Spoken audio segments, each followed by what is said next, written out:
असमाधेर विक्षेपान मुमुक्षुर्न चेतरा निश्चित्य कल्पितम पश्चिन्य ब्रह्मई वास्ते महाशय।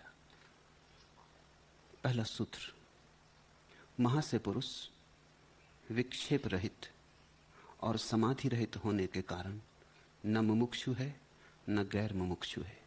वह संसार को कल्पित देख ब्रह्मवत रहता है। अत्यंत क्रांतिकारी सूत्र है। साधारण जन परमात्मा के संबंध में कुछ पूछते हैं तो मात्र कुतूहल होता है। कुतूहल से कोई कभी सत्य तक पहुंचता नहीं। कुतूहल तो बड़ी ऊपर ऊपर की बात है, बचकाना है। जैसे छोटे बच्चे पूछते हैं, जो सामने आ गया उसी के संबंध में प्रश्न पूछ लेते हैं। उत्तर मिले तो ठीक, न मिले तो ठीक। क्षण भर बाद प्रश्न भी भूल जाता है, उत्तर भी भूल जाता है। हवा की तरंग थी, आई और गई। उत्तर दिया तो ठीक, न दिया तो भी कोई चिंता नहीं। उत्तर की कोई गहरी चाह न थी। ऐसे ही प्रश्न उठ गया था। प्रश्न उठाना मन का स्वभाव है। कुतूहल से कोई कभी सत्य तक नहीं पहुंचता। कुतूहल से गहरी जाती है जिज्ञासा। जिज्ञासा खोजी बनाती है। जिज्ञासा का अर्थ है खोज कर रहूंगा।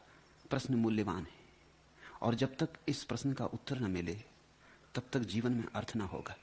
सुकरात ने कहा है, अपरीक्षित जीवन जीने योग्य नहीं।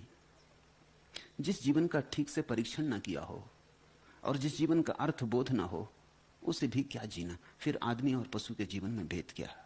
ठीक विश्लेषण, ठीक अर्थबोध, ठीक प्रयोजन का पता चल जाए कि क्यों हूं, तभी जीने का कुछ सार है।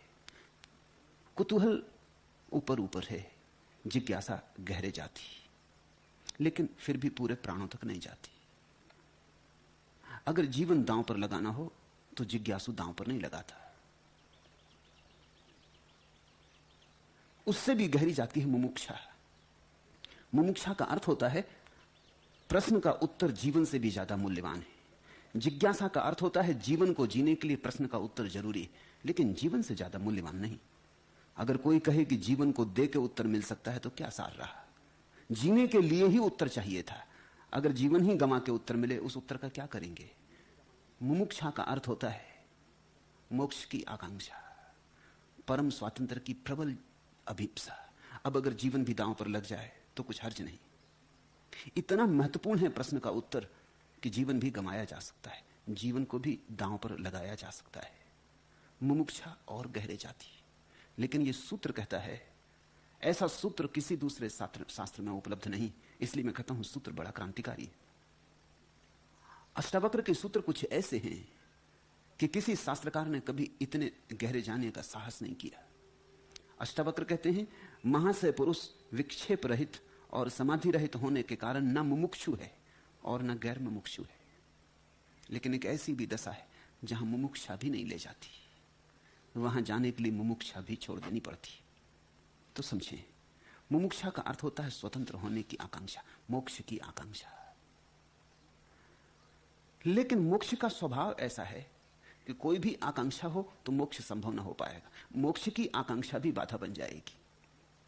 आकांक्षा मात्र बंधन बन जाती। धन की आकांक्षा तो बंधन बनती ही है, प्रेम की आकांक्षा तो बंधन बनती ही है। लेकिन मोक्ष की आकांक्षा, परमात्मा को पाने की आकांक्षा भी अंतिम बंधन है, आखिरी बंधन है। बड़ा स्वर्ण निर्मित है बंधन, हीरे जवाहरातों जड़ा है। धन्यभागी हैं वे जिनके हाथों में मोक्ष का बंधन पड़ा हो, लेकिन है तो बंधन ही। यह ख्याल कि मैं मुक्त हो जाऊं बेचैनी पैदा करेगा, और यह ख्याल कि मैं मुक्त हो जाऊं वर्तमान से अन्यथा ले जाएगा, भविष्य में ले जाएगा। ये तो वासना का फैलाव हो गया। नई वासना है पर है वासना, सुंदर वासना है पर है वासना। और बीमारी कितनी ही बहुमूल्य हो, हीरे जवाहरातों जड़ी हो, इससे क्या फर्क पड़ता है। चाहे चिकित्सा शास्त्री कहते हो कि बीमारी साधारण बीमारी नहीं है, राजरोग है, सिर्फ राजाओं महाराजाओं को होता है, तो भी क्या फर्क पड़ता है। राजरोग भी रोग ही है, मोक्ष की वासना भी वासना है।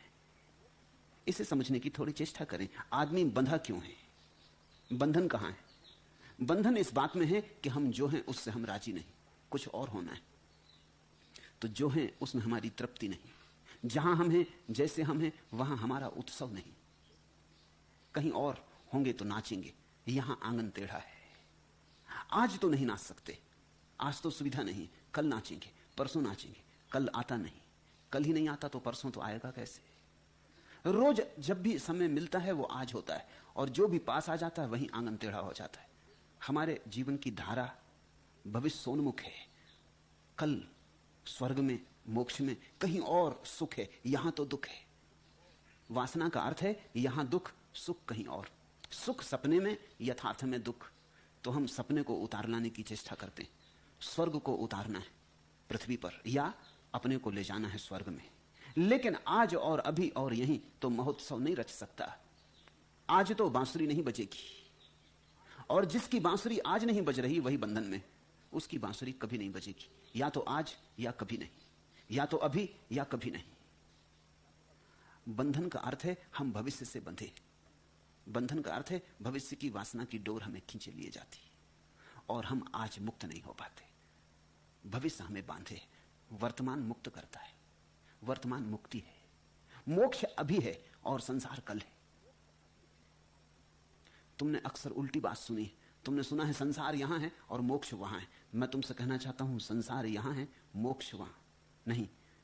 मोक्ष यहां है, संसार वहां है। अभी जो मौजूद है यही मुक्ति है। अगर तुम इस क्षण में लीन हो जाओ, तल्लीन हो जाओ, डुबकी लगा लो, मुक्त हो गए। तुम अगर कल की डोर में बंधे खींचते रहो तो तुम्हारे पैर में जंजीरें पड़ी रहेंगी, तुम कभी नाच ना पाओगे। तुम्हारे जीवन में कभी आभार का, आशीष का क्षण ना आ पाएगा।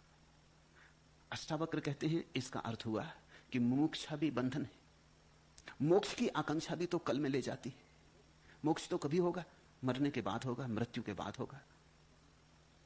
अगर जीवन में भी होगा तो आज तो नहीं होना है। बड़ी साधना करनी होगी, बड़े हिमालय के उतुंग शिखर चढ़ने होंगे, गहन अभ्यास, महायोग, तप, जप, ध्यान, फिर कहीं अंतिम फल की भांति आएगा मोक्ष। प्रतीक्षा करनी होगी, धीरज रखना होगा, श्रम करना होगा। मोक्ष फल की तरह आएगा। मोक्ष फल नहीं, मोक्ष तुम्हारा स्वभाव है। इसलिए मोक्ष कल नहीं है, मोक्ष अभी है, यही है। तो मुमुक्षा बाधा बनेगी।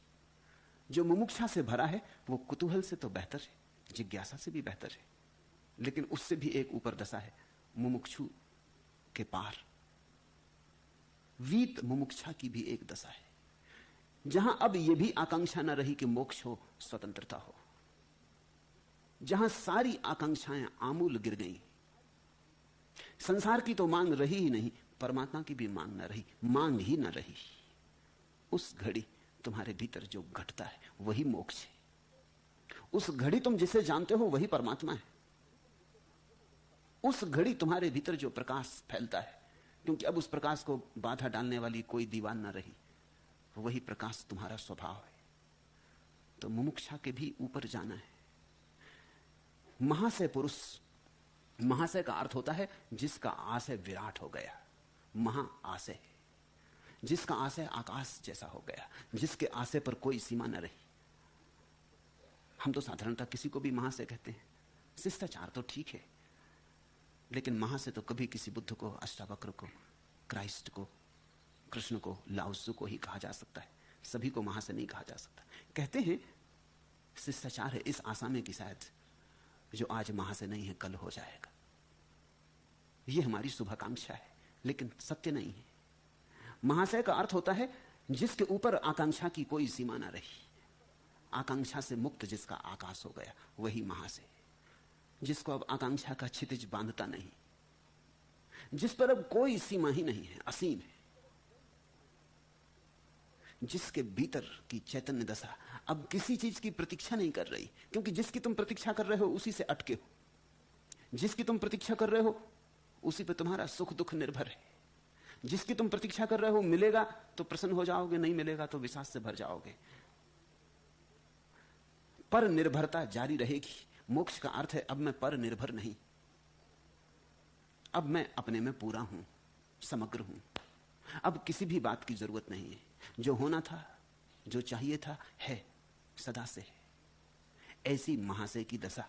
महाशय पुरुष विक्षेप रहित, फिर विक्षेप का कोई कारण ही नहीं। विक्षेप तो पड़ता ही इसलिए कि हमारी कोई आकांक्षा है। तुम्हें धन चाहिए तो विक्षेप पड़ेगा, क्योंकि और लोगों को भी धन चाहिए। संघर्ष होगा, प्रतिस्पर्धा होगी, दुश्मनी होगी, प्रतियोगिता होगी। पक्का नहीं कि तुम पा पाओगे, क्योंकि और भी प्रतियोगी हैं, बलशाली प्रतियोगी हैं। यह कोई सहज होने वाला नहीं। तुम्हें पद चाहिए तो भी उपद्रव होगा, विक्षेप खड़े होंगे, हजार बाधाएं आ जाएंगी। तुम्हें अगर मोक्ष चाहिए तो भी तुम पाओगे कि हजार बाधाएं हैं। शरीर बाधाएं खड़ी करता है, मन बाधाएं खड़ी करता है, वासनाएं उतंग हो जाती, कामनाएं दौड़ती, हजार हजार विक्षेप खड़े हो जाते। बांधो संभालो, गांठ बंधती नहीं, खुल जाती। इधर से संभालो, उधर से बिखर जाता है। एक तरफ से बसा पाते हो कि दूसरी तरफ से उजड़ जाता। ऐसे उधेड़बुन में जीवन बीतता। जब तक तुम्हारे मन में आकांक्षा है तब तक विक्षेप भी रहेगा। विक्षेप तो ऐसा ही है जैसे कि आकांक्षा की आंधी चलती हो तो शांत झील पर लहरें उठती, वो लहरें विक्षेप है। जब तुम्हारे चित्त पर आकांक्षा की आंधी चलती है तो लहरें उठती। लहरों से मत लड़ो, लहरों से लड़के कुछ सार ना होगा। यही फर्क है अष्टावक्र और पतंजलि का। पतंजलि कहते हैं चित्त वृत्ति निरोध। चित्त की वृत्तियों का निरोध करने से योग हो जाता है। यही उनकी समाधि की परिभाषा है, वृत्तियों का निरोध। वृत्ति का मतलब हुआ तरंग, लहर। अष्टावक्र कहते हैं वृत्तियों का कैसे निरोध करोगे? आंधी चल रही, अंधड़ उठा है, तूफान बवंडर है, तुम छोटी छोटी उर्मियों को शांत कैसे करोगे? एक एक लहर को शांत करते रहोगे, अनंत काल तक भी ना हो पाएगा। आंधी चली रही है, वो नई लहरें पैदा कर रही है। अष्टावक्र कहते हैं लहरों को शांत करने की फिक्र छोड़ो, आंधी से ही छुटकारा पालो। और आंधी तुम ही पैदा कर रहे हो, ये मजा है। आकांक्षा की आंधी, वासना की आंधी, कामना की आंधी। कामना की आंधी चल रही है तो लहरें उठती हैं। अब तुम लहरों को शांत करने में लगे हो। मूल को शांत कर दो, तरंगें अपने से शांत हो जाएंगी। तुम वासना छोड़ दो। ये तो तुमसे औरों ने भी कहा है वासना छोड़ दो, लेकिन अष्टावक्र का वक्तव्य परिपूर्ण है। और कहते हैं वासना छोड़ दो, वो कहते हैं संसार की वासना छोड़ दो, प्रभु की वासना करो। तो आंधी का नाम बदल देते थे। सांसारिक आंधी ना रही, असंसारिक आंधी हो गई। धन की आंधी ना रही, ध्यान की आंधी हो गई। पर आंधी चलेगी। लेबल बदला, नाम बदला, रंग बदला, लेकिन मूल वही का वही रहा। पहले तुम मांगते थे इस संसार में पद मिल जाए, अब परम पद मांगते हो, मगर मांग जारी, और तुम भिकमंगे के भिकमंगे हो। अष्टावक्र कहते हैं छोड़ ही दो संसार और मोक्ष, ऐसा भेद मत करो। आकांक्षा आकांक्षा है, किसकी है इससे भेद नहीं पड़ता। धन मांगते, पद मांगते, ध्यान मांगते, कुछ फर्क नहीं पड़ता। मांगते हो भिकमंगे हो, मांगो मत, मांग ही छोड़ दो। और मांग छोड़ते ही एक अपूर्व घटना घटती, क्योंकि जो तुम्हारी ऊर्जा मांग में नियोजित थी, हजारों मांगों में उलझी थी, वो मुक्त हो जाती। वही ऊर्जा मुक्त होकर नाचती है। वही नृत्य महोत्सव है, वही नृत्य है परमानंद, सच्चिदानंद। कुछ ऊर्जा धन पाने में लगी है, कुछ पद पाने में लगी है, कुछ मंदिर में जाती है, कुछ दुकान पर जाती है, कुछ बचता है थोड़ा बहुत तो ध्यान में लगाते हो, गीता कुरान पढ़ते हो, पूजा प्रार्थना करते हो। ऐसी जगह जगह उलझी है तुम्हारी ऊर्जा। अष्टावक्र कहते हैं महाशय हो जाओ, सब जगह से छोड़ दो। आकांक्षा का स्वभाव समझ लो। आकांक्षा का स्वभाव ही तरंगें उठा रहा है। कभी तुमने ख्याल किया, एक घड़ी को बैठ जाओ, कुछ भी ना चाहते हो, उस क्षण कोई तरंग उठ सकती? कुछ भी ना चाहते हो, कोई मांग ना बचे, तो लहर कैसे उठेगी?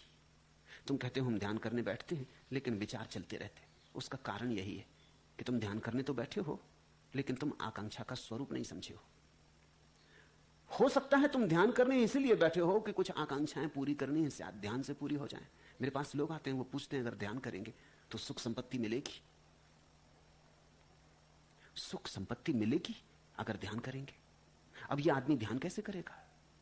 ये तो सुख संपत्ति चाहने के लिए ही ध्यान करना चाहता है। अब जब ये ध्यान करने बैठे और सुख संपत्ति के विचार उठने लगे तो आश्चर्य क्या है? फिर ये कहेगा कि ध्यान नहीं होता, क्योंकि विचार चलते। जब ध्यान करने बैठता है तो विचार चलते हैं, तो सोचता है विचार नहीं चलने चाहिए, तो विचारों को रोकता है। और ध्यान करने बैठा ही आकांक्षा से, क्षुद्र आशय, सुख संपत्ति।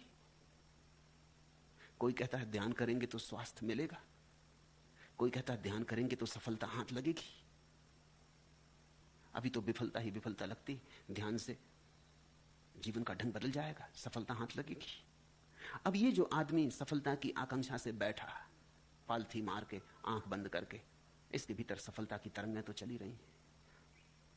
उलझा रहता था बाजार में तो शायद इतना पता भी नहीं चलता था, अब खाली बैठ गया सिद्धासन लगा के, अब कोई काम भी ना रहा, तरंगें और शुद्ध होकर चलेंगी, उलझन भी ना रही कोई।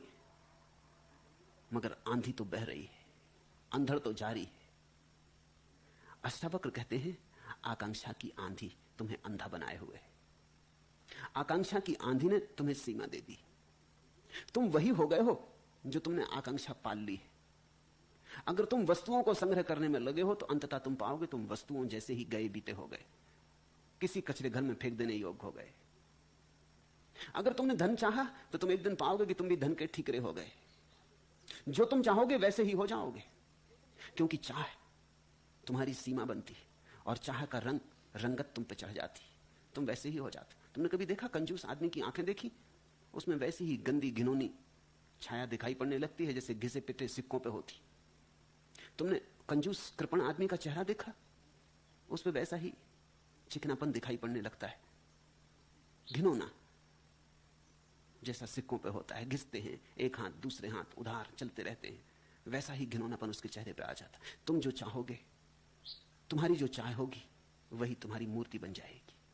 कामी की आंख देखी, उसका चेहरा देखा, उसके चेहरे पर काम वासना प्रगाढ़ होके मौजूद हो जाती।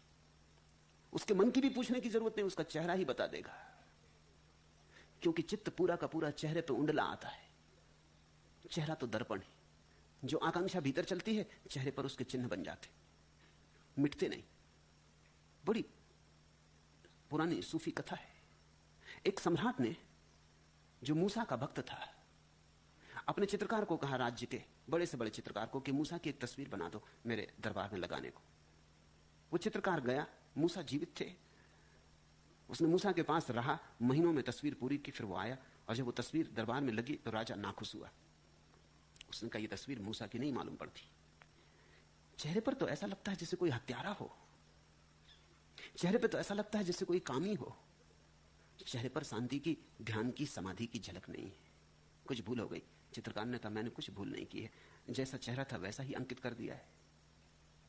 सम्राट मूसा को मिलने गया और उसने मूसा को कहा कि मुझे बड़ी बेचैनी होती उस चित्र को देख के, वो आपका चित्र नहीं मालूम पड़ता, उस पर तो ऐसा लगता है जैसे किसी हत्यारे की छाया हो, आंख में जैसे किसी गहन वासना का रोग हो, चेहरे पर आपकी परम आभा और दीप्ति नहीं है। मूसा हंसने लगे और मूसा ने कहा चित्रकार ठीक है,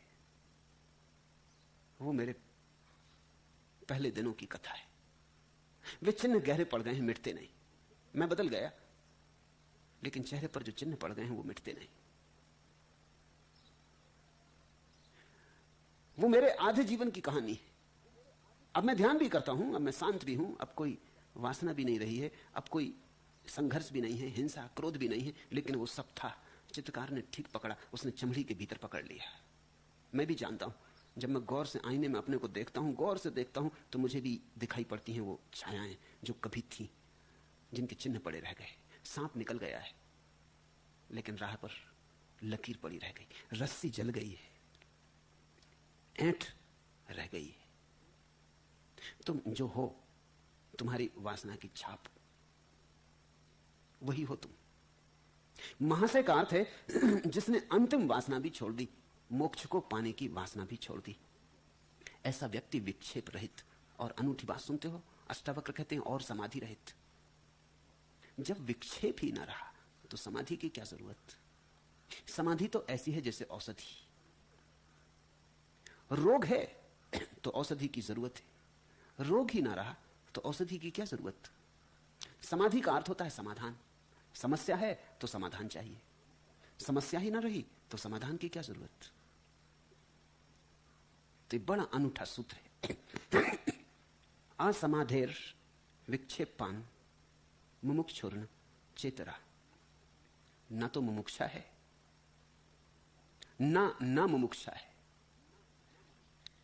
न समाधि है, न विक्षेप। ऐसा जो महाशय है वह संसार को कल्पित देखकर ब्रह्मवत रहता है। इसे भी ख्याल रखना। अष्टावक्र कहते हैं एक ही बात घटती है उस व्यक्ति को इस महाशय की अवस्था में, संसार स्वप्नवत हो जाता है। नहीं कि मिट जाता, ख्याल रखना, मिट नहीं जाता। अनेकों को भ्रांति है कि ज्ञानी के लिए संसार मिट जाता, मिट नहीं जाता, स्वप्नवत हो जाता है, होता है। लेकिन एक बात निश्चित हो जाती है ज्ञानी के भीतर कि आभास मात्र है। तुमने देखा, एक सीधी लकड़ी को पानी में डाल दो, तिरछी दिखाई पड़ने लगती है। तुम जानते हो सीधी है, खींच के निकालो सीधी है, फिर पानी में डालो, अब तुम भली भांति जानते हो कि पानी में जाके तिरछी होती नहीं, सिर्फ दिखाई पड़ती, फिर भी तिरछी ही दिखाई पड़ती। पानी में हाथ डाल के लकड़ी को छू के देख लो, सीधी की सीधी है, मगर दिखाई तिरछी पड़ती।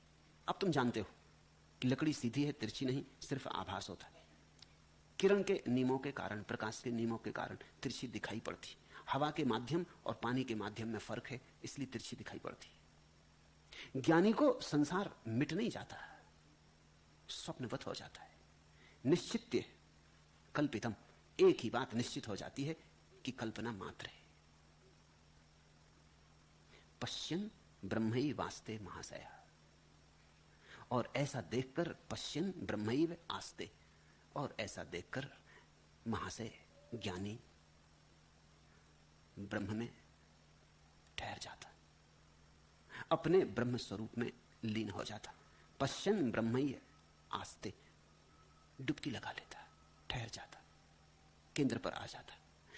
कल्पना है संसार, ऐसा जानकर अब कल्पना के पीछे दौड़ता नहीं। राम की कथा में तुमने देखा, स्वर्ण मृग के पीछे दौड़ गए। कथा मधुर है, कोई भी जानता है कि मृग सोने के होते नहीं, कल्पना ही होगी, धोखा ही होगा, सपना ही होगा, भ्रांति ही होगी। फिर भी राम स्वर्ण मृग को खोजने चले गए। ऐसे गए स्वर्ण मृग को खोजने, जो नहीं था उसे खोजने गए, सीता को गंवा बैठे। ये कथा मधुर है, अर्थपूर्ण है। ऐसे ही प्रत्येक व्यक्ति के भीतर का राम स्वर्ण मृगों को खोजने चला गया है, और ऐसे ही प्रत्येक व्यक्ति के भीतर के राम ने अपनी सीता को गंवा दिया, अपने स्वभाव को गंवा दिया। जो अपना था वो गंवा दिया, उसके पीछे चले गए हैं जो नहीं है, जो सिर्फ दिखाई पड़ता है। जिस दिन तुम्हें दिखाई पड़ जाएगा कि स्वर्ण मृग वास्तविक नहीं, धोखा है, भ्रमजाल है, उसी क्षण तुम लौट आओगे, उसी क्षण अपने में ठहर जाओगे। पश्चिम ब्रह्मैव आस्ते, उसी क्षण तुम अपने में खड़े हो जाओगे, फिर स्वस्थ। अब तुम कहीं नहीं जाते, अब तुम जानते हो। ऐसा नहीं कि स्वर्ण मृग अब दिखाई ना पड़ेंगे, अब भी दिखाई पड़ेंगे। सुबह की धूप में उनका स्वर्ण चमकेगा, उनका बुलावा अब भी आता रहेगा, लेकिन अब तुम जानते हो, एक बात निश्चित हो गई कि संसार कल्पना मात्र है। जब भी किसी नए सांचे में हम अपने को ढाल रहे हैं, सोना मढ़े दांत के नीचे जैसे कीड़े चाल रहे हैं। गंगा जमनी चमक दांत की, सिरज रही उन्मुक्त ठहाका, ईर्षा की चंचल आंखों में काजल सा है चिन्ह धुआं का, विज्ञापन परिचय के सिगरेटों के दौर उछाल रहे। ये सारे संदर्भ स्वयं में अर्थहीन हो गए जतन के, जैसे रत्न जड़ी तलवारें शयन कक्ष में राजभवन के हीन ग्रंथियों के विसरस को कंचन के घट पाल रहे। अपने को अभिव्यक्ति न कर पाने का दर्द और बढ़ जाता, जब कोई मुस्कान व्यथा की सोने का पानी चढ़ जाता। राजा के लक्षण हो जिसमें हम ऐसे कंगाल रहे, राजा के लक्षण हो जिसमें हम ऐसे कंगाल रहे। लक्षण तो राजा के, भीख मांग रहे। भिक्षा पात्र हाथ में लिए खड़े हैं सम्राट। राम सोने के मृगों में भटक गए और गमा रहे हैं अपनी सीता को, अपनी आत्मा को। इतना ही ज्ञानी को हो जाता है, बस इतनी ही घटना घटती है। छोटी कहो बड़ी कहो, इतनी ही घटना घटती कि वासना मात्र, कामना मात्र मेरी ही कल्पना का जाल है, ऐसा निश्चय हो जाता है। ऐसे निश्चय होते ही अब न कोई समाधि की जरूरत है, न कोई मुमुक्षा की जरूरत है, न कोई चित्त की तरंगों को शांत करने की। अब चित्तवृत्ति निरोध नहीं करना है, हो गया निरोध अपने से। मूल को हटा दिया, आंधी को हटा दिया। और ख्याल रखना, आंधी दिखाई नहीं पड़ती, तरंगें दिखाई पड़ती। जो दिखाई पड़ता है उससे लड़ने का मन होता है, जो दिखाई नहीं पड़ता उसकी तो याद ही नहीं आती। इसलिए अष्टावक्र पतंजलि से गहरे जाते। पतंजलि की बात सीधी साफ है। लहरें दिखाई पड़ रही हैं चित्त की, इनको शांत करो। यम से, नियम से, आसन से, धारणा से, ध्यान से, समाधि से इन्हें शांत करो, इनके शांत हो जाने से कुछ होगा। योग का मार्ग है चित्त के साथ संघर्ष का। पतंजलि पूरे होते हैं समाधि पर, और अष्टावक्र की यात्रा ही शुरू होती समाधि को छोड़ने से। जहां अंत आता है पतंजलि का, वहीं प्रारंभ है अष्टावक्र का। अष्टावक्र आखिरी वक्तव्य है, इससे ऊपर कोई वक्तव्य कभी दिया नहीं गया। यह इस जगत के पाठशाला में आखिरी पाठ है, और जो अष्टावक्र को समझ ले उसे फिर कुछ समझने को शेष नहीं रह जाता। उसने सब समझ लिया, और जो अष्टावक्र को समझ के अनुभव भी कर ले, धन्यभागी, वो तो फिर ब्रह्म में रम गया। जब तक तुम आशय में बंधे हो तब तक तुम्हारी सीमा है। जिस दिन तुम आशय से मुक्त हुए उसी दिन सीमा से मुक्त हुए। सीमा तुम्हारी धारणा में है, तुमने खींच रखी। ये जो लक्ष्मण रेखा तुमने खींच रखी, किसी और ने नहीं खींची, तुम्ही ने खींच रखी, और अब तुम निकल नहीं पाते। अब तुम कहते हो लक्ष्मण रेखा के बाहर कैसे जाएं, डर लगता है, घबराहट होती है। गुरजीएफ ने लिखा है कि वो अपने युवावस्था के दिनों में मध्य एशिया के बहुत से देशों में यात्रा करता रहा सत्य की खोज में। कुर्दिस्तान में उसने एक अनूठी बात देखी। पहाड़ी इलाका है, स्त्रियों को पुरुषों को बड़ी मेहनत करनी पड़ती, तब कहीं दो रोटी जुटा पाते। तो बच्चों को घर छोड़ जाते, जंगल पहाड़ में लकड़ी काटने जाते, काम करने जाते। तो उन्होंने एक तरकीब निकाल रखी, वो बच्चे के चारों तरफ चाक की मिट्टी से एक लकीर खींच देते हैं, गोल घेरा बना देते, और बच्चे को कह देते हैं कि बाहर तू निकल ना सकेगा, चाहे कुछ भी कर। छोटे बचपन से ये बात कही जाती, धीरे धीरे बच्चा इसका अभ्यस्त हो जाता है। बस लकीर खींच दो कि वो उसके भीतर बैठा रहता। जब गुरजीएफ ने ये देखा तो बड़ा हैरान हुआ कि दुनिया में ये कहीं नहीं होता, लेकिन कुर्दिस्तान में होता है। और माँ बाप बड़े निश्चिंत जंगल चले जाते हैं अपना काम करने, दिन भर आएंगे, बच्चा रोए गाए कुछ भी करे, लेकिन लकीर के बाहर नहीं निकलता। और बच्चे की तो बात छोड़ दो, चूंकि इसी का अभ्यास बचपन से किया जाता है। अगर किसी बड़े आदमी के आसपास भी तुम लकीर खींच दो, कह दो तुम बाहर न जा सकोगे, तो वो भी एकदम खड़ा रह जाता है। वो चेष्टा भी करता है तो ऐसा लगता है कोई अदृश्य दीवार उसे धक्के दे रही। कहीं कोई दीवार नहीं है, धारणा की दीवार, वो निकलने नहीं देती। कभी कभी कोई चेष्टा भी करता है तो धक्का खा के गिर पड़ता है। धक्का खाने को कुछ भी नहीं है, अपना ही भाव कि निकलना हो नहीं सकता। ये तुम चकित हो गए जान के, लेकिन सम्मोहन के ये सामान्य नियम है। और इसी तरह तुम्हारा जीवन भी न मालूम कितनी लकीरों से ग्रसित है। वो लकीरें तुमने खींची, तुम्हारे माँ बाप ने, समाज ने, व्यवस्था ने, मगर वो लकीरें सब झूठी। पर एक बार खींच दी तो बस खिंच गई। किसी ने लकीर खींच दी कि तुम हिंदू हो, अब तुम हिंदू हो गए। अब तुम हिंदू से इधर उधर हिल ना पाओगे, दीवार खड़ी। निकलने की कोशिश की तो चोट खा के गिरोगे। किसी ने लकीर खींच दी कि तुम मुसलमान हो तो मुसलमान हो गए। किसी ने लकीर खींच दी कि जैन हो तो जैन हो गए। ये सब लकीरें हैं, और इन सब के कारण तुम क्षुद्र आशय हो गए हो, तुम्हारा महाशय रूप खो गया। लोग जो कह देते हैं वही तुम हो गए हो। मनोवैज्ञानिक कहते हैं अगर किसी बच्चे को घर में भी कहा जाए कि तू गधा है, स्कूल में भी कहा जाए कि तू गधा है, वो गधा हो जाता है। जब इतने लोग कहते तो ठीक ही कहते होंगे, धारणा मजबूत हो जाती। धारणा एक बार गहरी बैठ जाए तो उखाड़ना बहुत मुश्किल हो जाता है। तुम जरा जांचना कितनी कितनी धारणाओं से तुम भरे हो, और इन धारणाओं को तुमने ही संभाल रखा है। अब कोई पकड़े भी नहीं है, तुम्हारे माँ बाप भी तुम्हारे पास नहीं होंगे, समाज भी अब तुम्हें कोई रोज तुम्हारे आसपास लकीरें नहीं खींच रहा है। खींच चुका, बात आई गई हो गई, लेकिन अब तुम जिए चले जा रहे हो। अब तुम अपनी ही लकीरों में बंद हो, और तब तुम्हारे जीवन में वो महाक्रांति नहीं घट पाती। तो आश्चर्य नहीं, फूल डाली से गुथा ही झर गया, घूम आई गंध पर संसार में। फूल तो बंधा है, गंध मुक्त है। फूल डाली से गुथा ही झर गया, घूम आई गंध पर संसार में। गंध जैसे बनो, महाशय बनो। फूल जैसे मत रहो, सीमित मत रहो। था गगन में चांद, लेकिन चांदनी व्योम से लाई उसे भू पर उतार। बांस की जड़ बांसुरी को एक स्वर कर गया गुंजित जगत के आर पार, और मिट्टी के दिए को एक लौ दे गई चिर ज्योति चिर अंधियार में। घूम आई गंध पर संसार में, फूल डाली से गुथा ही झर गया। बद्ध सीमा में समुद्र था मगर, मेघ बन उसने छुआ जा आसमान। तृप्ति बंदी एक जलकण में रही, विष अमृत का दे गई पर प्यास दान। कुल जो लिपटा हुआ था धूल से, संग लहर के तैर आया धार में, घूम आई गंध पर संसार में, फूल डाली से गुथा ही झर गया। तुम पर निर्भर है, फूल बने बने ही गिर जाओगे, सूख जाओगे, या असीम बनोगे महा से गंध की तरह मुक्त कि घूम आओ सारे संसार में।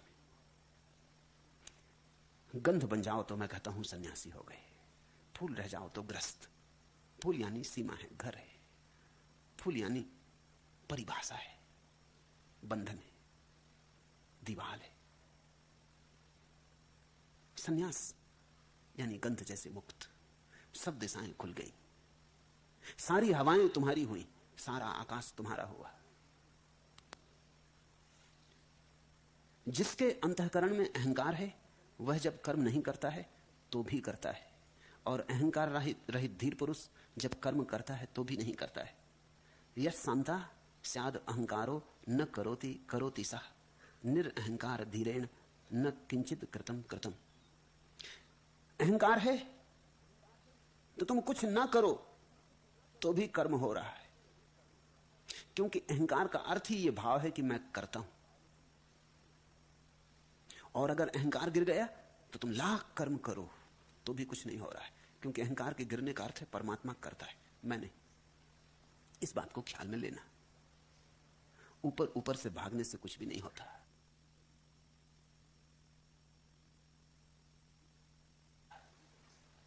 मुझे एक गांव में जाना पड़ा।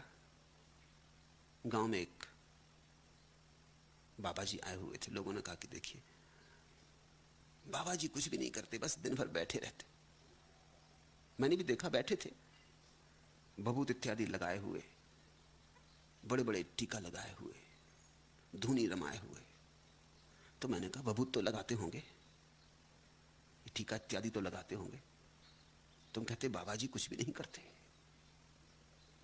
कुछ तो करते ही होंगे। कुछ ना करना तो असंभव है।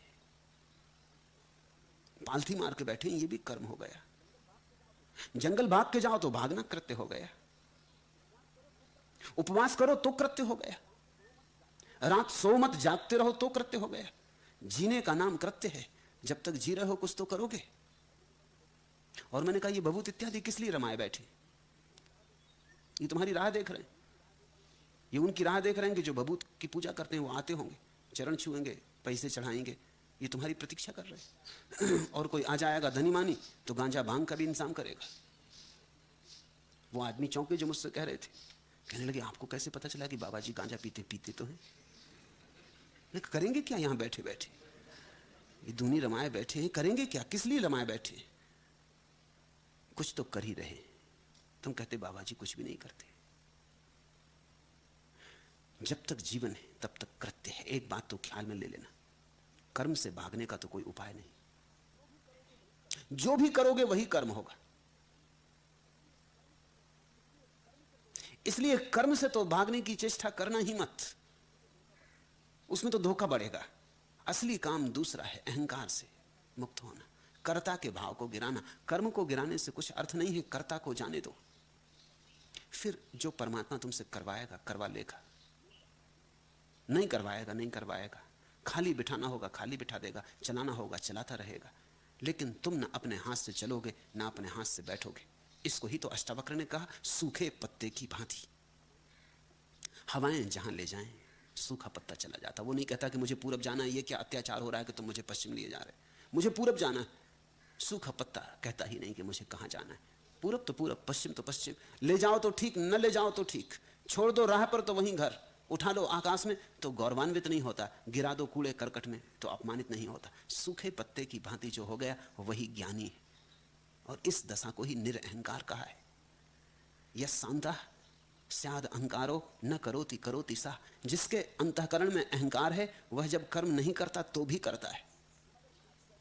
तुम अगर खाली बैठोगे अहंकार से भरे हुए तो तुम्हारे मन में यह भाव उठेगा कि देखो कुछ भी नहीं कर रहे। तुम्हारे मन में यह भाव उठेगा कि देखो सारी दुनिया मरी जा रही आपाधापी में, हमको देखो कैसे शांत बैठे, ध्यान कर रहे हैं जबकि सारी दुनिया धन के पीछे मरी जा रही, हम ध्यान कर रहे हैं, हमको देखो। ये नया कर्ता का भाव पैदा हुआ। अष्टावक्र कहते हैं अगर अहंकार है कर्म है, करता है तो कर्म है। और अगर अहंकार रहित धीर पुरुष बन गए तुम, तो फिर कर्म भी हो तो भी कर्म नहीं। निरअहंकार धीरेण न किंचित कृतम कृतम। फिर तुम करते रहो तो भी कर्म नहीं होता। मूल ध्यान रखना, कर्म को अकर्म में नहीं बदलना है, कर्ता को अकर्ता में बदलना है। कर्म को अकर्म में बदलने के कारण इस देश में बड़ी मूढ़ता पैदा हुई। जमाने भर के काहिल, सुस्त, अपंग महात्मा हो गए, जिनके जीवन में कोई ऊर्जा न थी और जिनके जीवन में कोई मेधा न थी। ऐसे व्यर्थ के लोग परमहंस मालूम होने लगे। इस देश में बड़ी दुर्घटना घटी। प्रतिभाहीन, सृजन शून्य, जड़ बुद्धि लोग समादर को उपलब्ध हो गए, क्योंकि कर्म छोड़ दिया। और कर्म छोड़ने से यह पूरा देश दीन और दरिद्र हो गया। और कर्म छोड़ने से इस देश की सारी महिमा खो गई। तुम अगर गरीब हो, भूखे हो, बीमार हो, परेशान हो, सारी दुनिया में दीनहीन हो, तो तुम ही जिम्मेवार हो, कोई और नहीं। तुम्हारे महात्मा जिम्मेवार हैं और तुम्हारे तथाकथित पंडित जिम्मेवार हैं, पुरोहित जिम्मेवार हैं, जिन्होंने गलत व्याख्या दी और जिन्होंने समझाया कि कर्म छोड़ दो, जिन्होंने कहा सन्यास अकर्म का नाम है। सन्यास अकर्म का नाम नहीं। सुनो अष्टावक्र को। काश तुमने अष्टावक्र को सुना होता तो इस देश की कथा दूसरी होती। करो, सिर्फ अहंकार ना भरे, बस मैं भाव ना रहे। परमात्मा को करने दो तुम्हारे भीतर से। तुम बांस की पोंगरी हो जाओ, गाने दो उसे गीत, गुनगुना दो जो वो गुनगुनाना चाहे गुनगुनाने दो, छोड़ दो उसे पूरा स्वतंत्र। कहो कि मैं राजी हूं, तू जो गुनगुनाए गुनगुनाऊंगा, तुझे जो करवाना हो करूंगा। जीवन कर्म है, ऊर्जा है। इसलिए अकर्म तो ठीक नहीं, अकर्म तो आत्मघात है। हां, अकर्ता बन जाओ तो तुम्हारे कर्म में परमात्मा की महिमा प्रवाहित होने लगती। तुम्हारा कर्म भी दैदीप्यमान हो जाता है। तुम्हारे कर्म में एक ओज, एक दूसरे ही आयाम की झलक आ जाती। तुम्हारे छोटे से कर्म के आंगन में परमात्मा का आकाश झांकने लगता है।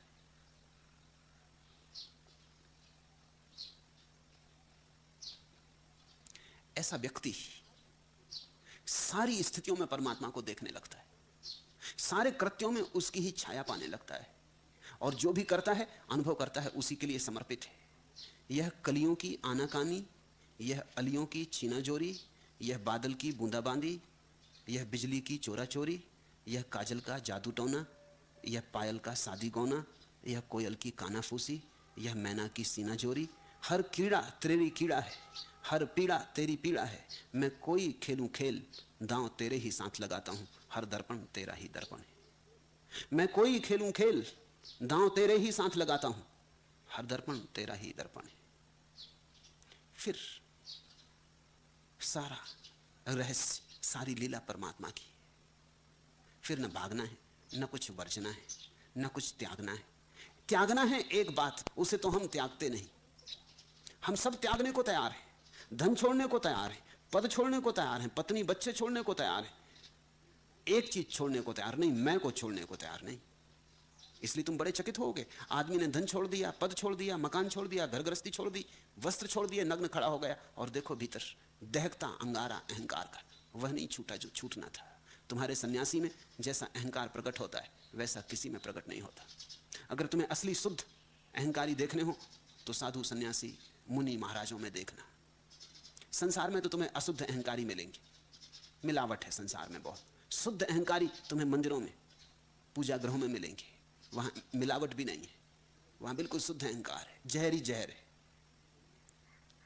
छोड़ना है अहंकार, लोग छोड़ते हैं कर्म। कर्म छोड़ना आसान है, कौन नहीं छोड़ना चाहता? सच्चाई तो ये, कर्म से तो सभी भागना चाहते।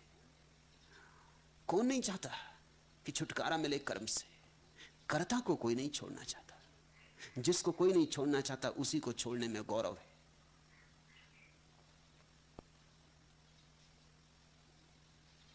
और आदमी ऐसा है कि हर जगह से अहंकार को बनाने के बहाने खोज लेता है।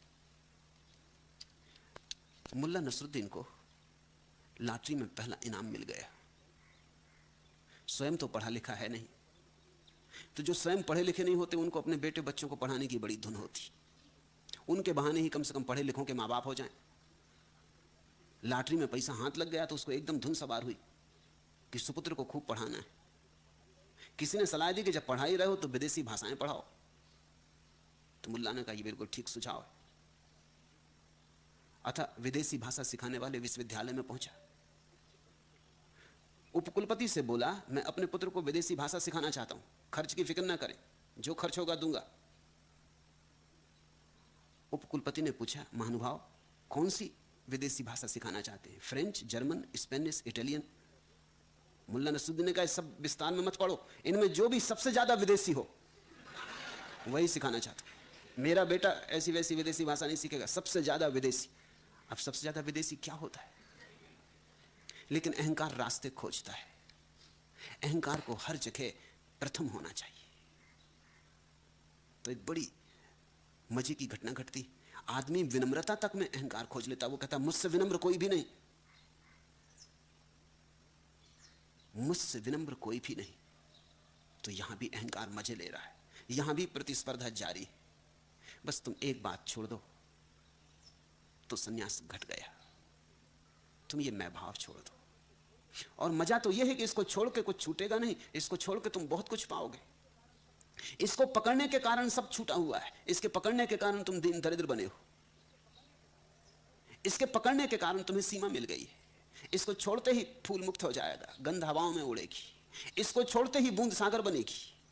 इसको छोड़ते ही तुम परमात्मा के आवास हो जाओगे।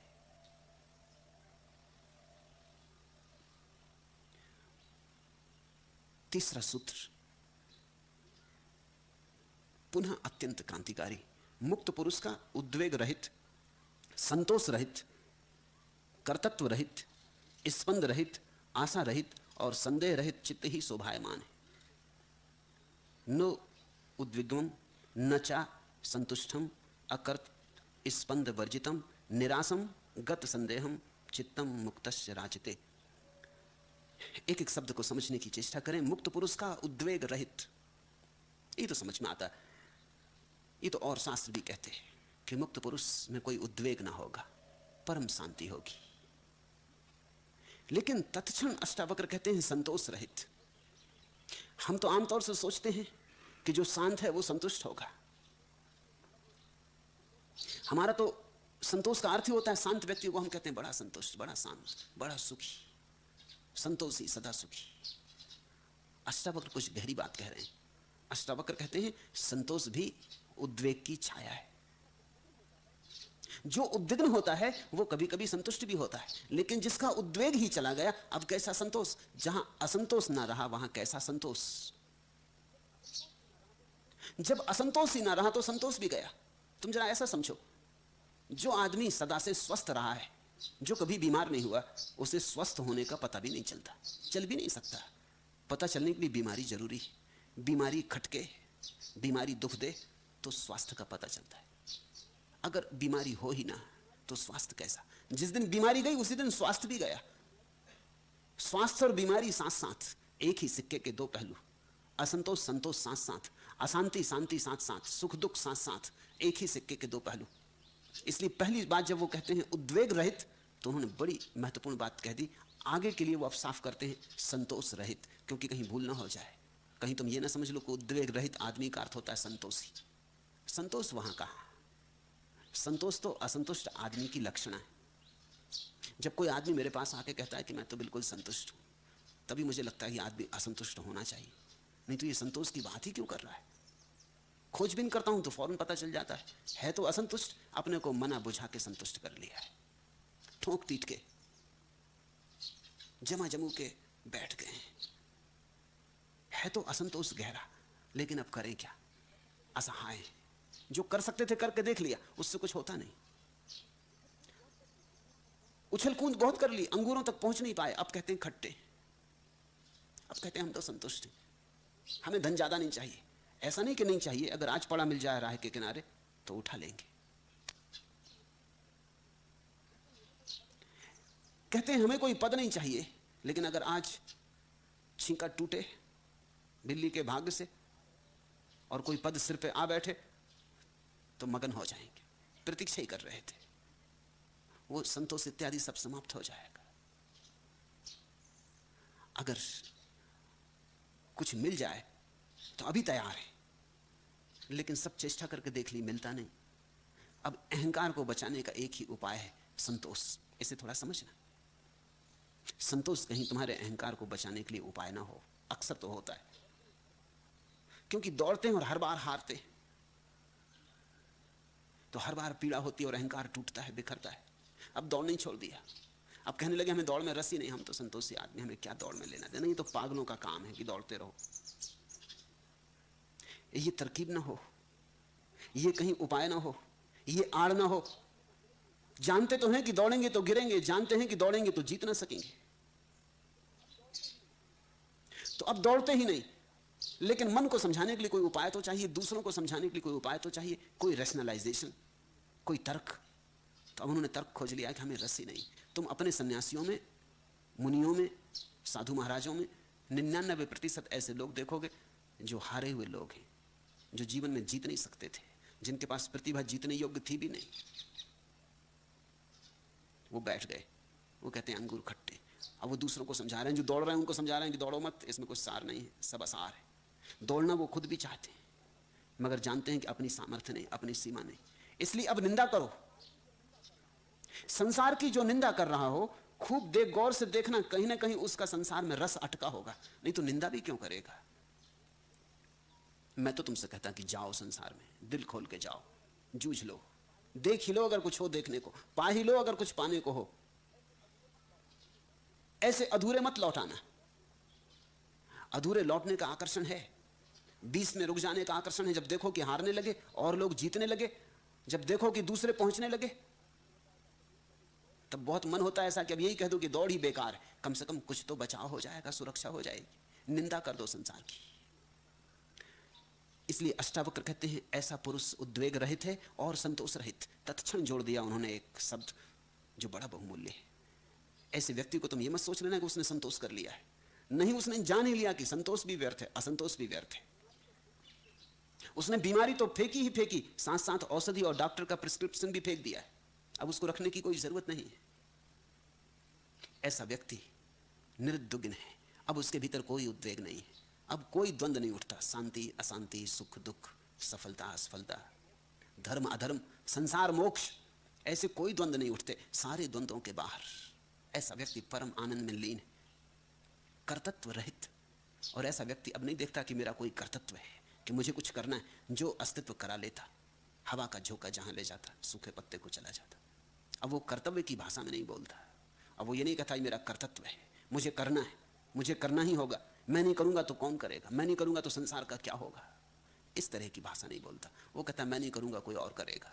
क्योंकि जिसको करवाना है, इस विराट का जो लीलाधर है, इस विराट के पीछे छिपी हुई जो ऊर्जा शक्ति है, वो मुझसे नहीं तो किसी और से करा लेगी। यही तो कृष्ण ने अर्जुन से कहा, तू मत भाग, क्योंकि अगर उसे मारना ही है, और तू जान कि जिनको तू यहां खड़े देखता है युद्ध में, वो मर ही चुके, तू सिर्फ निमित्त मात्र है, तू नहीं मारेगा, कोई और मारेगा।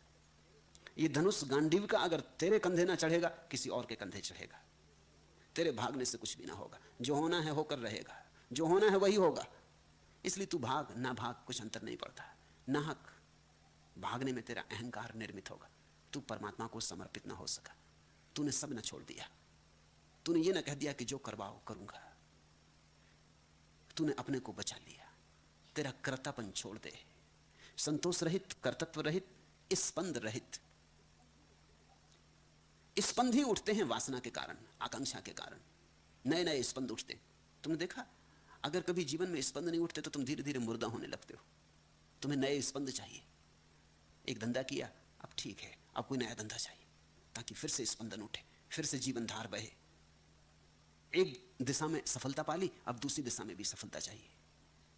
धन कमा लिया, अब राजनीति में भी पद चाहिए।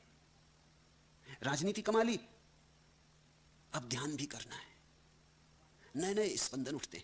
वासना नए नए अंकुर फोड़ती। वासना तुम्हें कभी ठहरने नहीं देती। इधर एक से चुके नहीं कि दूसरी यात्रा शुरू। एक यात्रा पूरी भी नहीं होती कि दूसरे का आयोजन तैयार हो जाता है।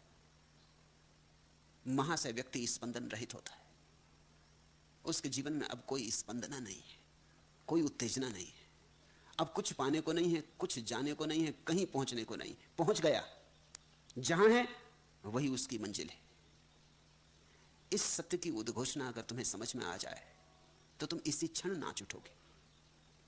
तुम जहां हो ठीक ऐसे ही परिपूर्ण हो।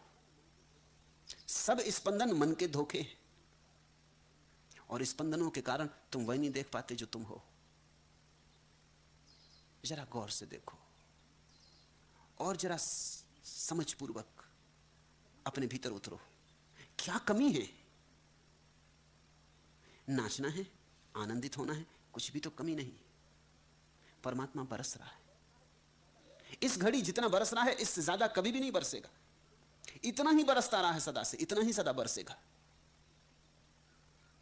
इसलिए कल की प्रतीक्षा मत करो। आशा रहित, सुनते हैं अष्टावक्र कहते हैं ऐसा व्यक्ति आशा रहित, वो कोई आशाएं नहीं बांधता। जब आकांक्षा ही न रही तो आशा कैसी? निराशम गत संदेहम, संदेह रहित है। अब उसको कोई संदेह नहीं है कि क्या सच है और क्या झूठ है। एक बात साफ हो गई है, देखने वाला सच है और जो भी दिखाई पड़ रहा है सब झूठ है। बस इतना ही सत्य है, इतना ही सारे शास्त्रों का सार है। जो भी दिखाई पड़ रहा है झूठ है और जो देख रहा है सच है। अभी हमारी हालत उल्टी, जो दिखाई पड़ता वो सच मालूम पड़ता, जो देख रहा उसका तुम्हें पता ही नहीं, झूठ ही समझो। लोग पूछते हैं आत्मा कहां है? जो पूछ रहा है वो आत्मा है। लोग पूछते हैं आत्मा का दर्शन कैसे हो? आत्मा का कहीं दर्शन हो सकता है? जो दर्शन करेगा वही आत्मा है। आत्मा कभी दृश्य नहीं हो सकती। संसार पे तो भरोसा है, अपने पे कोई भरोसा नहीं। जो दिखाई पड़ रहा है उसके पीछे तो दौड़ रहे हैं, और जो देख रहा है उसको छुआ भी नहीं, उसके हाथ में हाथ डाल के कभी दो क्षण को शांत बैठे नहीं। इतना ही सारे शास्त्रों का सार है। जो दिखाई पड़ता है कल्पनावत है, और जो देख रहा है वही सत्य। रात तुम सपना देखते हो, सपने में सपना भी सच मालूम होता है, क्योंकि तुम्हारी आदत खराब हो गई। तुम्हें जो दिखाई पड़ता है वही सच मालूम होता है। तुमने अभ्यास कर लिया, जो दिखाई पड़ता है वही सच मालूम होता है। तुमने इस पर कभी विचार किया कि सपना तक सच मालूम होता है? मूर्खता की और कोई सीमा होगी? पागलपन और क्या होगा? और ऐसा नहीं है कि सपना तुमने पहली दफा देखा इसलिए धोखा खा गए। जिंदगी भर से देख रहे हो, अनेक जिंदगियों से देख रहे हो। रोज सुबह उठ के पाते हो झूठ था, और फिर रात दूसरे दिन फिर खो गए। आज भी सुबह उठ के पाया था कि रात जो देखा झूठ था। क्या तुम पक्का विश्वास दिला सकते हो कि फिर रात आ रही है, फिर सपना आएगा? याद रख सकोगे? इतनी सी बात याद नहीं रहती, इतनी बार दोहर के याद नहीं रहती।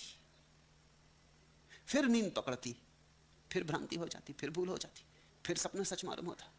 इसका कारण है, इसका कारण है कि तुम जो देखते हो वही सच मानने की आदत है। गुरुजीएफ अपने शिष्यों को कहता था कि अगर तुम्हें सपने को सपने की तरह देखना हो तो सपने के साथ कुछ नहीं करना है, जागरण में कुछ करना पड़ेगा। और वो एक अभ्यास करवाता था। वो अभ्यास बड़ा कीमती।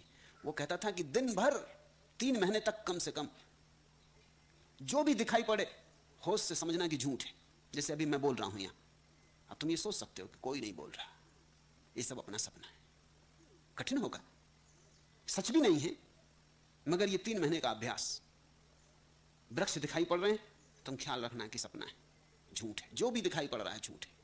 3 महीने तक अगर तुम जो भी दिन में देखो उसे झूठ मानते रहो, तो 3 महीने के बाद एक दिन अचानक रात में तुम देखोगे कि सपना दिखाई पड़ रहा है और तुम जान रहे हो कि झूठ है। अभ्यास हो गया, नई बात का अभ्यास हो गया।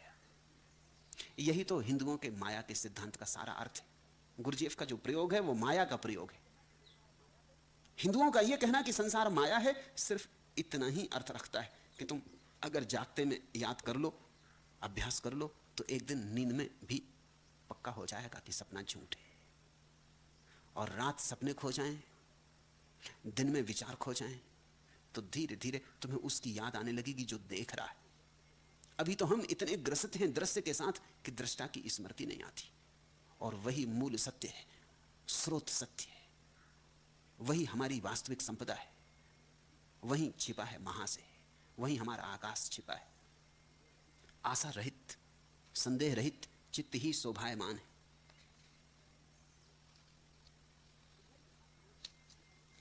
तुम्हारी आशाएं तुम्हारे अतीत का ही प्रक्षेपण है। तुमने जो अतीत में जाना है उसी को छांट छांट के, बुरे को काट के, भले को बचा के, कतरन जोड़ जोड़ के तुम भविष्य की आकांक्षाएं बनाते हो। जो जो दुखद था वो छोड़ देना चाहते हो, जो जो सुखद था उसको बढ़ा बढ़ा के भविष्य में पाना चाहते हो। भविष्य तुम्हारे अतीत की प्रतिध्वनि है। अंजुरी के फूल झर गए, गंध है अंगुलियों में शेष। अतीत तो गया, जा चुका, लेकिन उसकी यादें रह गई बसी। अंजुरी के फूल झर गए, गंध है अंगुलियों में शेष। गुजर रहे लोग भीड़ से अपने में खोए खोए, सहमे से सोच रहे हम कहां तलक खुद को ढोए। एक उम्र काटी हमने स्मृति के चुनते अवशेष। रिश्तों के बीच ही कहीं कुचल नहीं जाएं, इसलिए पूछ थके हर अपने से इतने संबंध किस लिए। क्यों यह असुरक्षा का भय, क्यों यह संबंधों के क्लेश। कुछ अपने साथ है बची, भोगे अनुभव की पूंजी, जिस पर प्रतिध्वनित हो रही कोई अनगूंजन गूंजी। और हम भविष्य की तरफ टकटकी लगाए अनिमेष। अनुभव की पूंजी में से ही हम छांट रहे। फूल तो गए, अंगुलियों में थोड़ी गंध रह गई, स्मृति बची रह गई। स्मृति का ही फिर से फैलाव आशा है, अतीत का ही फिर फैलाव आशा है। अतीत को भी छोड़ देना है, जो नहीं है नहीं हो जाने दो। और अतीत की पुनरुक्ति की आशा भी मत करो। जब अतीत और भविष्य दोनों न होंगे तभी तुम वर्तमान में जागोगे। वही जागरण ध्यान का पहला अनुभव होगा, वही जागरण समाधि की पहली सुगंध होगी। समाधि यानी वर्तमान, मन यानी अतीत और भविष्य। मन वर्तमान में होता ही नहीं, वर्तमान में होएगी तुम्हारी आत्मा, होगा तुम्हारा परमात्मा। अतीत भी नहीं, भविष्य भी नहीं, दोनों छूट गए। न स्मृति और न कल्पना का जाल, न अतीत के अनुभवों का बोझ, न भविष्य की आशा। किसी क्षण में जब तुम ऐसे वर्तमान में अडिग खड़े हो जाते हो, वहीं, ठीक वहीं सत्य से मिलन होता, अस्तित्व से पहली परख होती। आलिंगन में बंधते हो तुम उसके जो है। मुक्त पुरुष का चित्त ध्यान या कर्म में प्रवृत्त नहीं होता है, लेकिन वह निमित्त या हेतु के बिना ही ध्यान करता और कर्म करता है। मुक्त पुरुष का चित्त ध्यान या कर्म में प्रवृत्त नहीं होता है। अब एक और अनूठी बात, अष्टावक्र कहते हैं न तो उसे कर्म की कोई आकांक्षा है, न ध्यान की कोई आकांक्षा है। आकांक्षा ही नहीं, न तो वो अशांत होना चाहता, न वो शांत होना चाहता। वो कुछ होना ही नहीं चाहता, वो तो जो है उसके साथ राजी है। उसका राजीपन परिपूर्ण है, समग्र है। वो किसी तरह की वासना से ग्रसित नहीं। उसके भीतर न कोई निमित्त है, न कोई हेतु है। जो प्रभु करवा लेता, जब कभी कर्म करवा लेता तो वो कर्म करता, कभी ध्यान करवा लेता तो वो ध्यान करता। तुम कभी इस अनुभव से थोड़ा गुजरो। एक बार ऐसा कर लो कि 3 महीने के लिए तुम कुछ करोगे ही नहीं अपनी तरफ से, जो प्रभु करवा लेगा कर दोगे, फिर प्रतीक्षा करने लगोगे।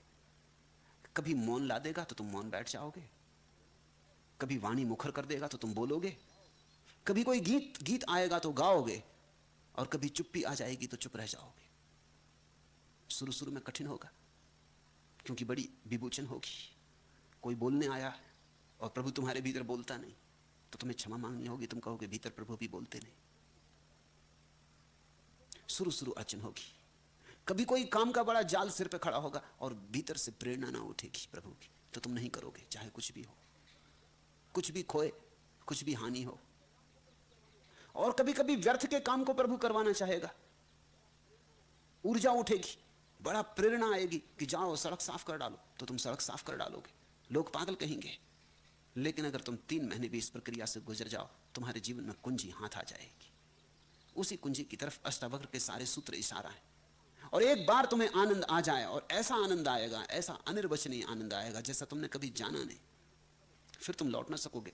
3 महीने तुम करो, फिर ये कभी समाप्त होने वाला नहीं है। 3 महीने के बाद तुम इसे बदल ना सकोगे, तुम्हें स्वाद लग जाएगा, और ये स्वाद अनूठा है। इसी को कबीर ने सहज समाधि कहा है। उठूं बैठूं सो परिक्रमा, खाऊं पीऊं सो सेवा। अब जो प्रभु करवाता, जैसा करवाता बस वैसा, उससे अन्यथा नहीं।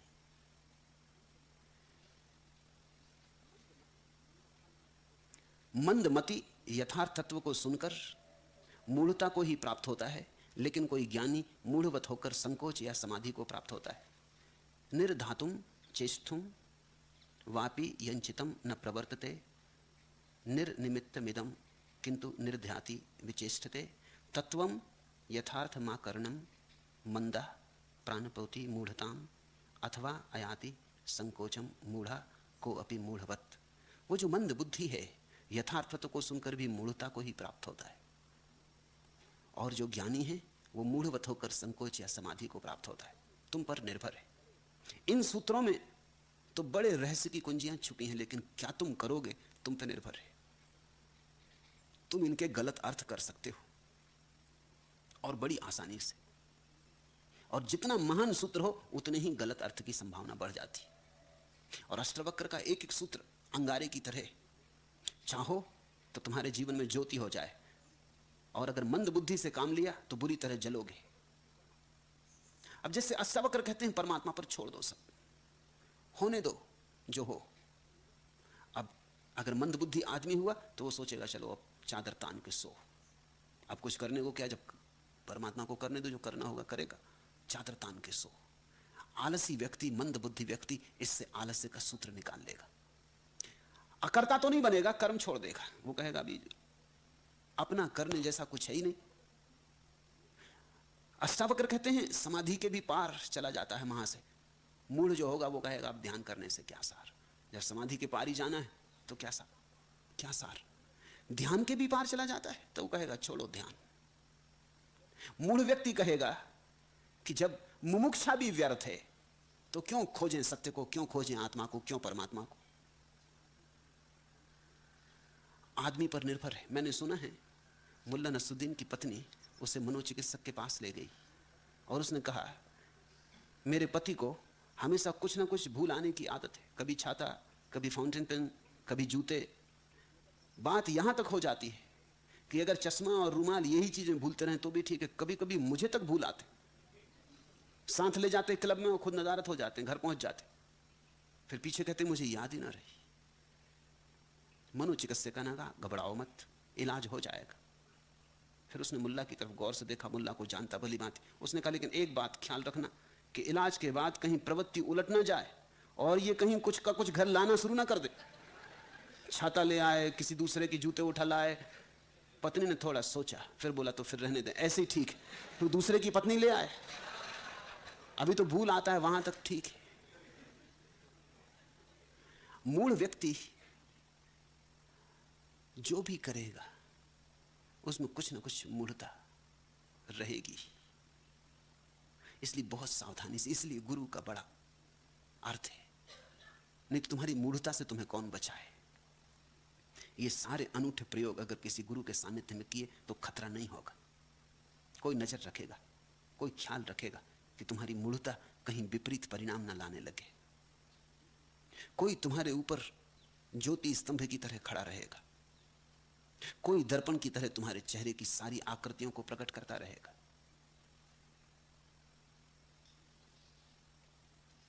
एक दिन मुल्ला नसरुद्दीन ने मुझसे पूछा कि आपकी घड़ी में कितने बजे? मैंने कहा 11 बजे थे। उसने बहुत हैरानी से मेरी तरफ देखा, अपने माथे पर जोर से हाथ मारा और कहा कि लगता है मैं पागल हो जाऊं। मैं भी थोड़ा हैरान हुआ। मैंने कहा इसमें पागल होने की क्या बात है? 11 बजने से तेरे पागल होने का क्या संबंध? उसने कहा है संबंध, क्यों नहीं है। आज दिन भर से पूछ रहा हूं, न मालूम कितने लोगों से पूछ चुका, सबने अलग अलग समय बतलाया। मैं पागल हो जाऊंगा अगर ये कोई एक समय बतलाता ही नहीं। कोई 10 बतलाता, कोई 9, कोई 8, कोई 8:30, कोई। आखिर आदमी पागल ना हो जाए तो करे क्या?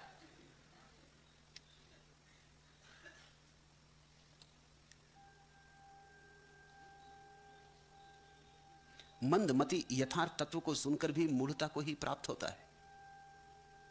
इसलिए अपनी बुद्धि पर बहुत ध्यान रखना।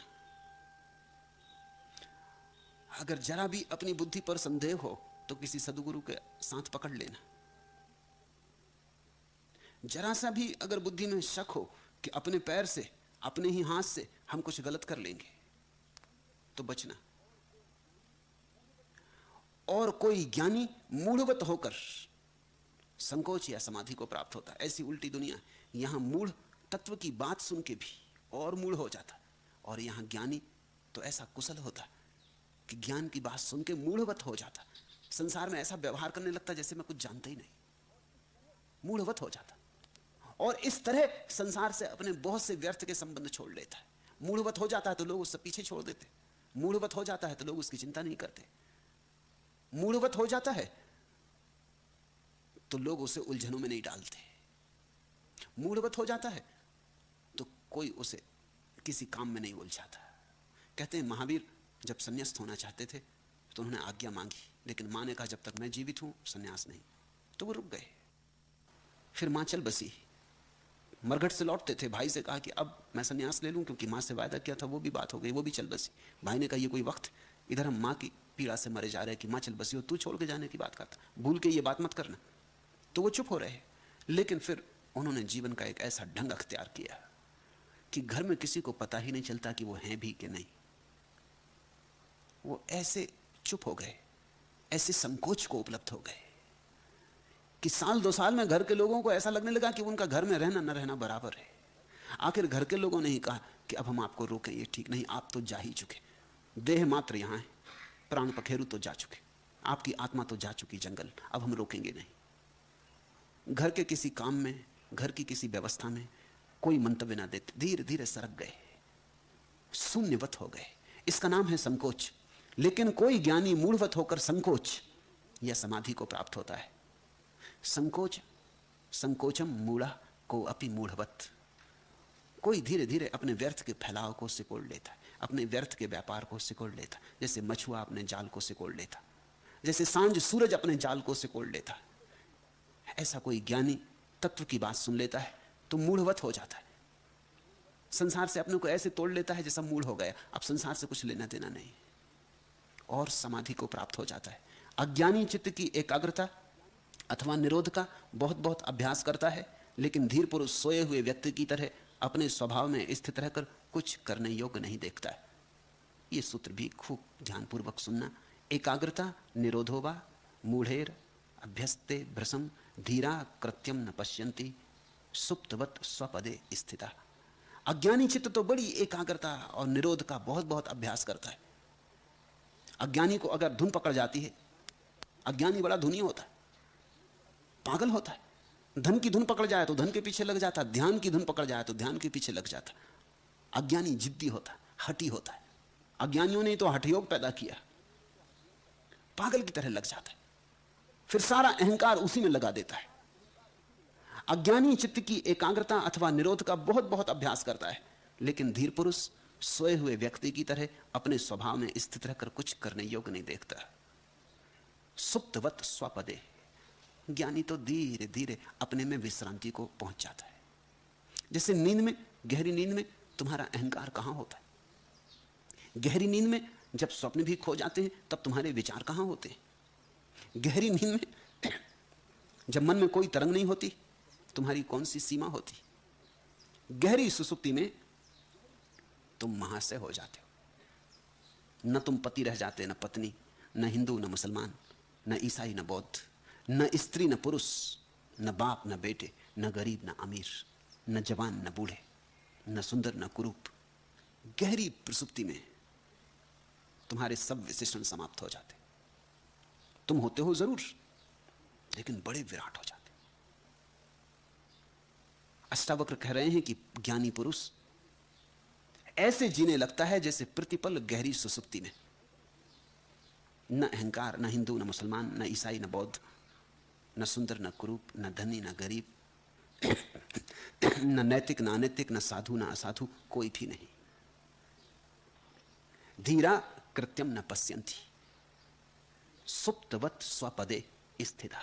जैसे गहरी नींद में कोई अपने स्वपद में लीन हो जाता है, ऐसे ही ज्ञानी अपने स्वभाव में लीन हो जाता है, और फिर स्वभाव से जो होता है सहज वही होने देता है। करने योग्य, कुछ करना है, ऐसी कोई धुन, कुछ करना है ऐसा कोई आग्रह, कुछ करके दिखाना है, कुछ होना है, ऐसी कोई हठवादिता उसमें नहीं रह जाती।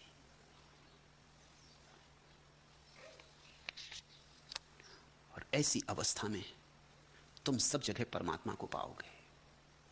अपने स्वापद को जिसने पा लिया उसने सब जगह परमात्मा को पाया है।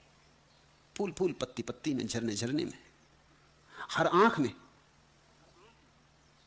तपसिन कुटिया बैरिन बगिया, निर्धन खंडहर धनवान महल, शौकीन सड़क गमगीन गली, टेढ़े मेढ़े गड़गेह सरल, रोते दर हंसती दीवारें, नीची छत ऊंची मीनारें, मरघट की बूढ़ी नीरवता, मेलों की कुंवारी चहल पहल, हर दहरी तेरी दहरी है, हर खिड़की तेरी खिड़की है। मैं किसी भवन को नमन करूं तुझको ही शीश झुकाता हूं, हरण तेरा अर्पण। अपने स्वपद में बैठ गया जो, वो परमात्मा में आ गया, वो घर आ गया, उसे मिल गया जो मिला ही हुआ था, उसने पा लिया जो उसके भीतर छिपा ही हुआ था। सम्राट हो गया, भिखारीपन गया, गए भिकमंगेपन के दिन। उसकी गरिमा महान है, उसका आशय महान है, उसकी कोई सीमा नहीं, उसका चैतन्य अमाप है, उसका जीवन अमृत है। हर दहरी तेरी